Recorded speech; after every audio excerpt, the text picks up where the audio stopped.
Hello friends, good morning to everyone. Welcome to the online education channel of Sarobari Institute Morbi.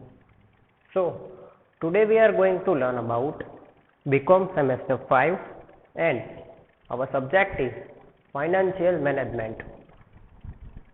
Now in this subject, we are going to start our part number 14 and our question is a similar, that is fundamental principles of financial management.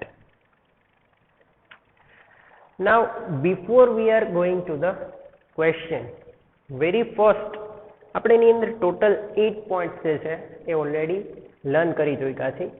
First હતું એની અંદર risk and return, second time value of finance, number 3 cash is important, number 4 increasing cash flow, number 5 difficulty of competitive market, number 6 efficient capital market, number 7 agency problem, and number 8 business decision based on tax. Now next point, that is number 9, all the risks are not similar. Okay, so we are going to start our point number 9.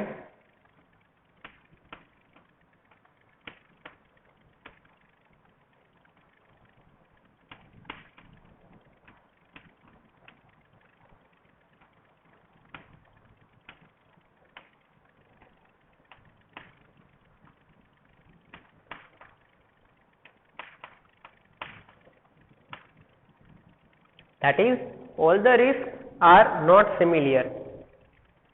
Okay, before we start the point number 9, we have to know about, that is, two kinds of risk.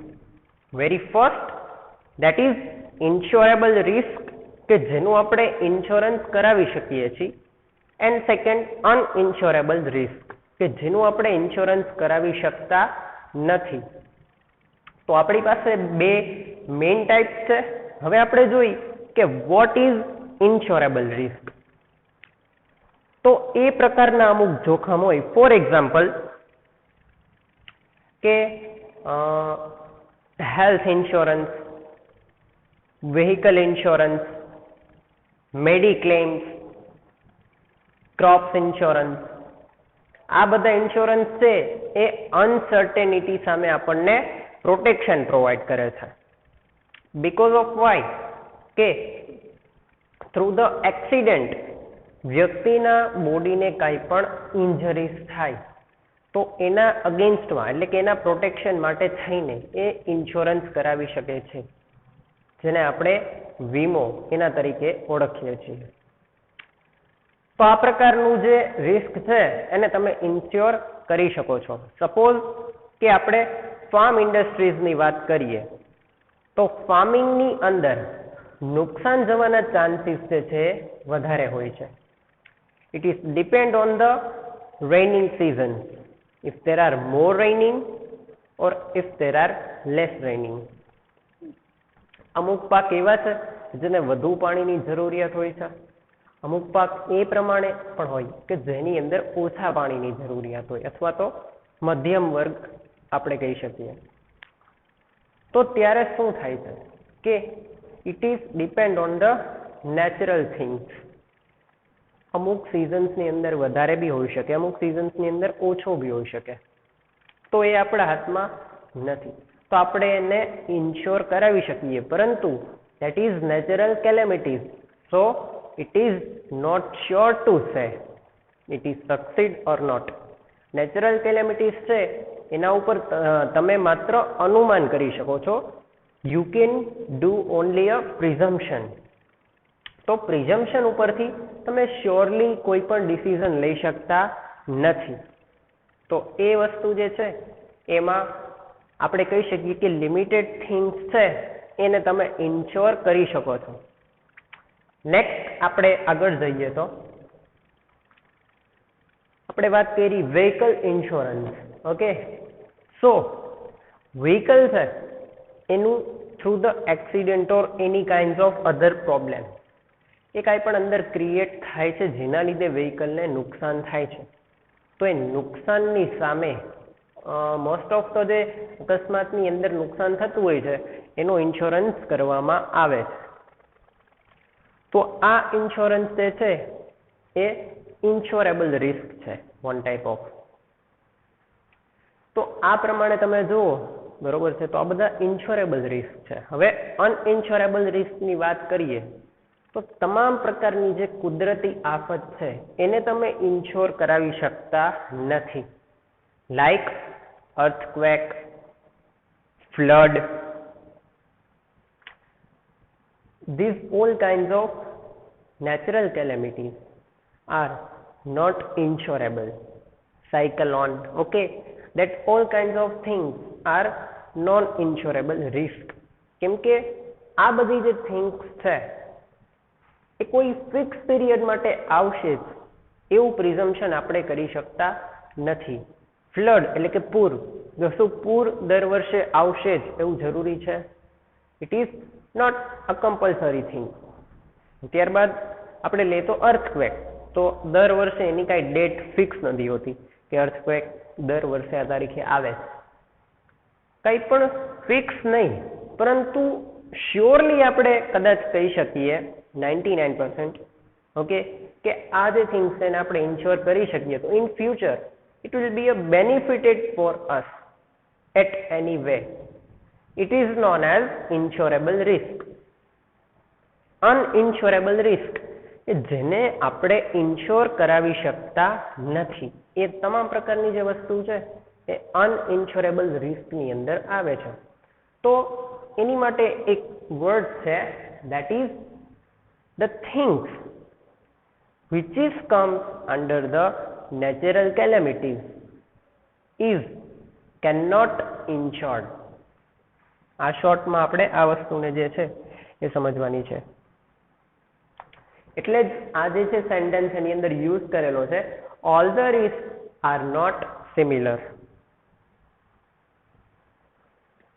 Okay, all types of risk are not similar in the company. When the company evaluates several investment options, then there is possibility of risk getting reduced in some of the options, while in some other options the risk does not reduce or change. Some kinds of option you have also, એ પ્રકારના તમારી પાસે options છે કે જેના અગેન્સ્ટમાં તમે કોઈ પણ steps લઈ શકતા નથી. ધેટ મીન્સ કે તમે એનું કોઈ પ્રિઝમ્પશન્સ લગાડી શકતા નથી. Yes, you can select a one target, તમે એક ટાર્ગેટ ડિસાઇડ કરી શકો છો, પણ એ ટાર્ગેટ એકોર્ડિંગ જ જે તમારું વર્કઆઉટ અથવા તો કહી શકીએ કે આઉટપુટ હોય એવું જરૂરી થઈ શકતું નથી. The foresighted directors find out the right option after proper examination and verification.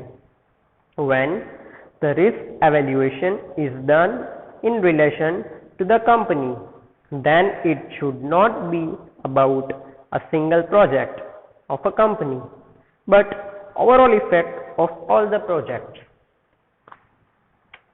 તો રિસ્ક જે છે એ છે એક્સિડેન્ટલ થિંગ. ઓકે, હવે એક્સિડેન્ટલ થિંગ છે તો if you know about that કે આ પ્રકારના એક્સિડેન્ટલ થિંગ બિઝનેસની અંદર અવારનવાર આવતા જોવા મળે છે. લાઈક રાઇવલરીની જે પ્રકારની માર્કેટની અંદર કન્ડિશન હોય તો ત્યારે તમારું જે સેલિંગનું માર્જિન હોય એ ઘટવાની સંભાવના વધી જાય છે. રાઇવલરી એક એ પ્રકારની કોમ્પિટિશન છે, હરીફાઈ છે કે જેની અંદર સેમ પ્રોડક્ટનું થિંગ થતું હોય તો તમે ત્યારે એ વસ્તુ ડિસાઇડ કરી શકતા નથી કે પ્રોપરલી તમે પ્રોડક્ટને એક્ઝેક્ટ માર્જિનના એકોર્ડિંગ સેલિંગ કરી શકશો કે નહીં. Okay, so next point and last point of this question, number 10, moral behavior.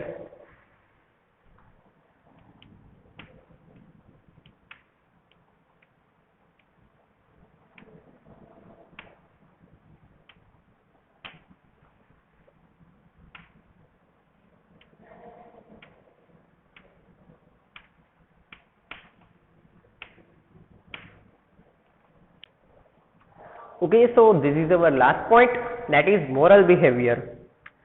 Only the moral behavior tells the truth.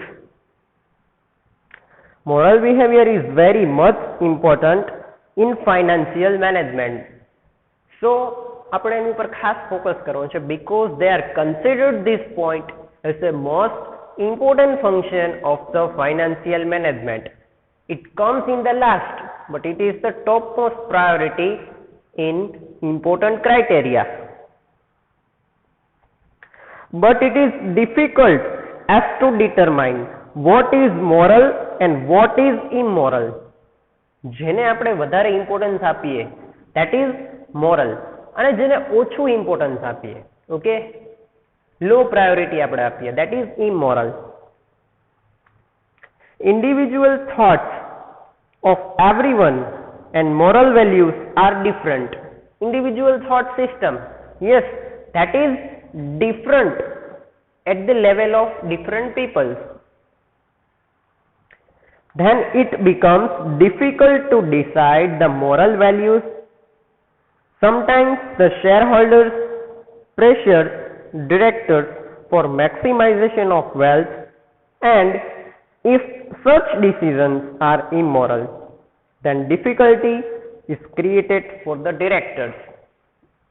હવે at the level of the business કે જ્યાં decision authority બધા પાસે હોય છે, મીન્સ કે આપણે એમ પણ ન કહી શકીએ કે ડિસિઝન્સ લેવા માટેની પ્રાયોરિટી એમની પાસે છે, પરંતુ they have a authority to discuss their views with the directors. Okay, so આપણે એવી રીતે કહી શકીએ કે પોતાનો મત રજૂ કરવાની સત્તા જે છે એ તમામ એમ્પ્લોઈઝ પાસે સરખી છે. સો sometimes it will be hesitation because of why employees have an authority to provide their view in annual general meeting. કે જ્યારે એજન્ડા આપણે તૈયાર કરીએ છીએ તો એજન્ડાની અંદર પોતે પોતાનો મત રજૂ કરી શકે એવી સત્તા શેર હોલ્ડર પાસે છે. ઘણીવાર મેક્સિમાઇઝેશન ઓફ વેલ્થ એટલે કે હવે આપણે જે પ્રોડક્શન કેપેસિટી ઉપર કાર્ય કરી રહ્યા છીએ એનાથી આપણે એ પ્રોડક્શન કેપેસિટીને ઇન્ક્રીઝ કરવાની છે. ઓકે, ફોર એક્ઝામ્પલ 20,000 યુનિટની આપણી પ્રોડક્શન કેપેસિટી છે તો એ 20 ને આપણે ડબલ કરવી છે.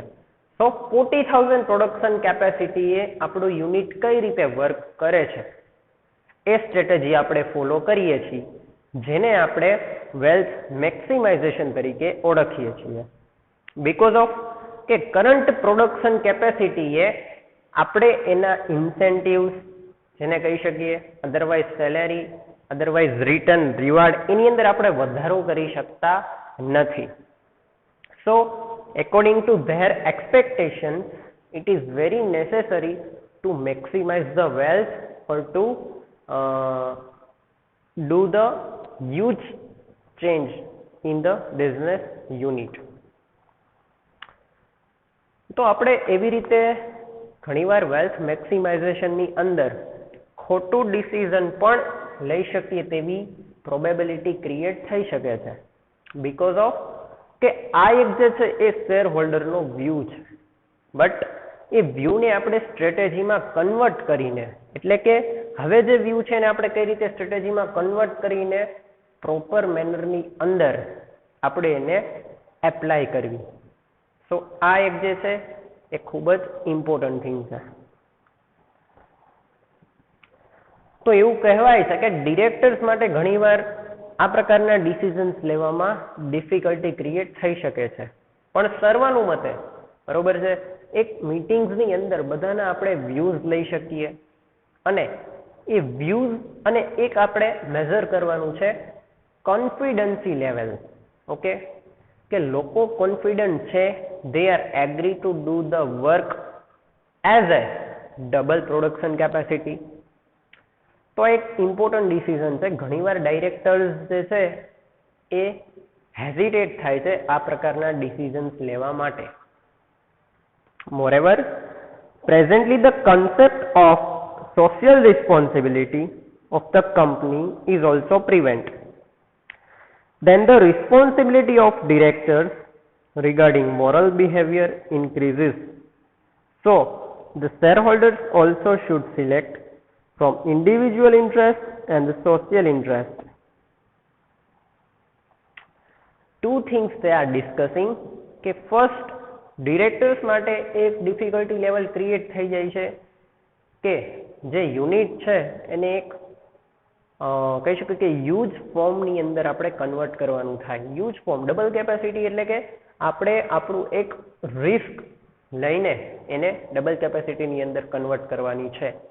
તો એ વિશે વિચારવું થોડુંક આપણી માટે ડિફિકલ્ટ થઈ જાય છે બિકોઝ એની સામે એટલી જ ઇન્વેસ્ટમેન્ટની જરૂરિયાત પડશે, મે બી એમ્પ્લોઈઝ વધારવાની જરૂરિયાત પડશે. તો જે આપણી બજેટ સિસ્ટમ છે એને પણ ક્યાંક ને ક્યાંક અફેક્ટ કરે છે. સો મોરલ બિહેવિયર જે છે એ ખૂબ જ ઇમ્પોર્ટન્ટ પોઈન્ટ છે કેમ કે એની અંદર જ્યારે તમે કોઈ પણ ઇમ્પોર્ટન્ટ ડિસિઝન્સ લ્યો છો એ તમામ ઇમ્પોર્ટન્ટ ડિસિઝન્સ કંપનીના બધા જ એસ્પેક્ટને સેમ વે અફેક્ટ કરે છે. So this is our point number 10, moral behavior. Okay, so here we are complete our questions. સિદ્ધાંત જે છે એને આપણે પ્રોપરલી સમજવા ખૂબ જ જરૂરી બની જાય છે કેમ કે financial management is work under the principles and this is the primary level principle, fundamental. So it will create the importance of that financial management, that how should company have to work, how should do the all management of the company. So these 10 are the most important principles of financial management. Thank you.